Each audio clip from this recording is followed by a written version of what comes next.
you will give the people an ideal to strive towards.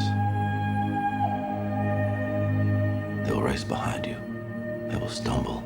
They will fall.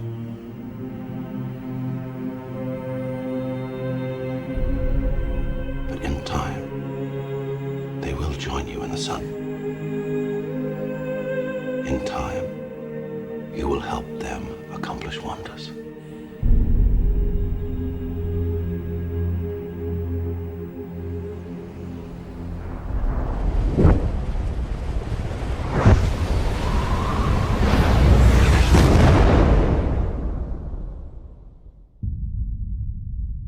The summer's finally here. Look at this beautiful weather. And with it comes the inevitable slew of summer blockbuster movies, perhaps the biggest of which is going to be the new Superman movie, can't say the word Superman, Man of Steel. Now, it may well be that you already know more about Man of Steel than I do. Maybe you've followed the stories on the internet, maybe you know all the plot details and loads of spoilers. I deliberately try and avoid that stuff in advance of watching a movie so I can see it, you know, fresh, see it as it's meant to be seen. However, I have seen, I think it must be 3 trailers for the film now. It's been impossible to avoid them. Every time you go to the cinema now, they show you a trailer for Man of Steel. And the trailer looks pretty exciting. Yes, it's directed by Zack Snyder, who, as you probably know, I'm not a huge fan of. But Christopher Nolan is also involved in the creative process. And, you know, maybe the team of the two of them has brought something out in him that I didn't see before. And contrary to popular belief, I am open-minded. Perhaps Zack Snyder has made a really great film.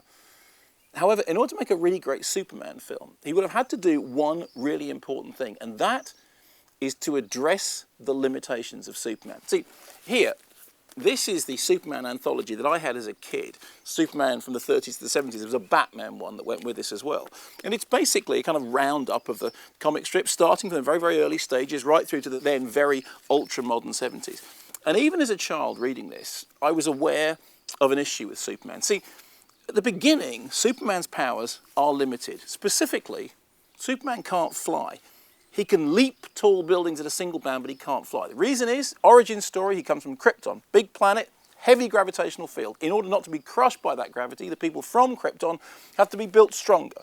When Superman is sent to Earth, he has superpowers because he's built for a planet in which he was required to be stronger when he had normal powers. So, as we see from the cover of this anthology at the beginning, he can lift a car, right? Look, he can jump. He can jump up to 1/8 of a mile. He can outrun a streamlined train, and a hypodermic syringe breaks on his skin. But very, very early on, those powers started getting out of control. No longer could Superman just jump tall buildings. Now, he could fly. And not just fly, but fly really far and really fast. There are stories in here in which Superman manages to leave Earth's atmosphere by holding his breath. But very soon he can travel to other planets. Apparently he can breathe in space. Then he can fly faster than the speed of light and turn back time. That's a key plot point in Richard Donner's movie from the 70s. But in the 40s they were addressing that very issue. He can not just outrun a speeding train, but a speeding bullet. In fact, he can go so fast that he can do things almost instantaneously, so no one even notices that he's left the spot that he was on. He has X-ray vision. Okay, I'll pretty much give you X-ray vision, but the X-ray vision then becomes some extraordinary heat ray. There are stories in here in which Superman is nearly killed by a nuclear blast. Later on, he's flying into the heart of exploding suns and coming out the other end. And the problem is, if Superman has no weakness, where's the drama?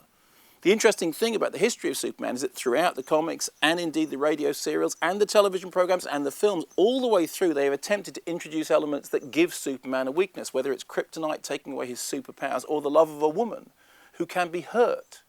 These are things which undermine his power. Now, on the basis of the new Man of Steel trailer, we know a few things about Zack Snyder's Superman. We know, for example, that he has 2 fathers, both of them are Robin Hood. And we know that he can fly, apparently, very far and very fast.